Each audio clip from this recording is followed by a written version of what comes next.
All right, folks, so we're going to talk about this break-in process and what I'm personally doing. Talk a little bit about this motor because everybody keep asking me about this motor. So I'm only doing this video to talk about what's in this motor. I'm not even a YouTuber, but I'm just going to do this so that way it's helping the search engines to help out anybody else that's at this, right? So right now this motor got 470 miles on it, 30 miles shy of 500 miles, where that completes the break-in process. So I'm gonna talk about what's in this motor, and then what I'm about to do. So right now this is basically a 350 bore 60 over.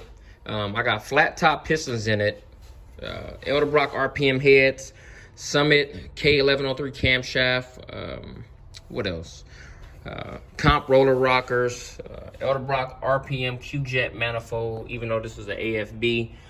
I made sure I ran my hard line for my fuel pump because I'm not a big fan of rubber lines or glass filters, right? So just from this pump, you know, I got the hard line running up with the fuel pressure regulator. Right now that's headed 4 pounds. Got a separate gauge on it. You want to keep minimum rubber line as possible, which I have here.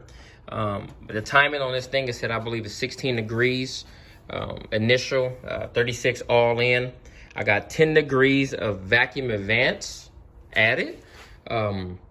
It's all in about 3,000, and I'm running it on full-time manifold vacuum, right? A lot of people is gonna argue and be like, oh, you gotta run porter or hook it up to the passenger side of the carburetor. No, that is not correct. On pre-emission vehicles, you gotta run full-time manifold vacuum. It allows you to have more timing. It allows it to start easier, etc. I don't want to talk about the nonsense, but that's personally what I do. You do what you do. I mean, it rides like an animal, right? I got a 1997 PMGR permanent magnetic gear reduction starter on here, off a 97 to 99. I think it's 94 to 99 K1500 or Tahoe. But these older, this is 65, right? This is 65 Chevy Impala / Caprice. You got to run a relay because that system don't push out enough volts to be able to activate that starter. So that's what I got there. Just based on the specs, right? On this top end kit, if I would use the Edelbrock camshaft, it's like just north of 400 horsepower. I mean, I am running a stock converter, but I mean, it's a bit car. So for me, this thing, it moves. So now, a lot of people like to play chemists, right? They break in their engines and do whatever. I got a buddy of mine, he swears up and down he can use new oil. I mean, to each his own. But I have a Blueprint stroker motor inside the instructions as a service oil. It's a rotor block. You can use Rotella T4. A lot of people use Rotella due to the ZDDP additive, zinc additive. Then a lot of times they add this supplement inside of it. Me personally, I'm not playing chemist. I'm not doing that. Now, if I'm doing a quick, you know, after I'm broken in, I'm just gonna run it for a little bit. I'll run some Rotella, or if it's like I said, I will use Rotella, right, if need be, just based on the way the bearings are set up, right, that 1540. But let's talk about what I'm doing today. So the break-in oil that I personally use is Lucas break-in oil 30 weight, right? And I just use a cheapie, you know, not Fran filter, like the Walmart SuperTech filter. And now after I've done the 470 miles, 500 miles, I got molly rings in here. So with molly rings, you basically, if your machining was done right, you broke it in, I mean, initially within the first 30 minutes. But they say you don't idle the motor, you know, do a couple wide open throttle pulls from 2,000 to 5,000 rolling. So now I'm about to change this oil, and I'm switching to Hot Rock Classic oil, right? 1030 with a Wix filter. And I'm gonna tell you why I'm using this and not VR1.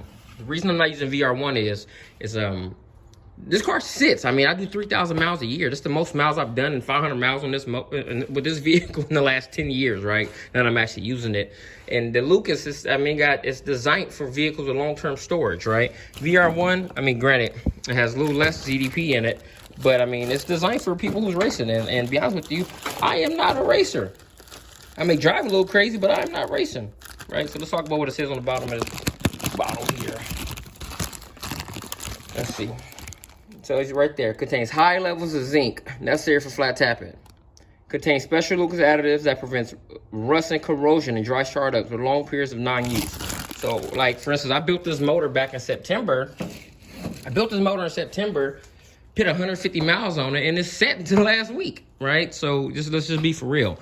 So I'm gonna change it, run the Wix, and then just go from there. I mean, I got stock manifolds on this thing, spark plug boot protectors, you know, cheapy aluminum fans. That's basically it, man. So other than that, let's see. And I'm gonna talk about the difference in that Wicks filter and what's actually in these cheap fast filters.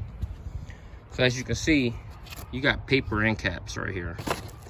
You cut these things open, bypass valve, and inside the Wicks, the cap is actually solid metal, solid aluminum, or whatever.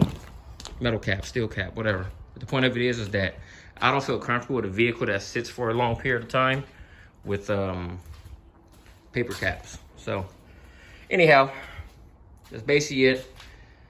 You do what you do, everybody do what they do. But if you just want to do it and not think about it, you know what I mean? You want to run straight 30 weight, Lucas oil. They already figured this out as high zinc, and then once you're ready to change, you switch over. The crazy part is I got so many different motors. I think this is the only one besides my Cadillac that uses high zinc oil.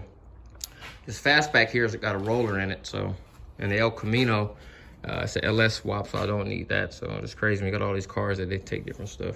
So anyhow, everybody be easy. Later.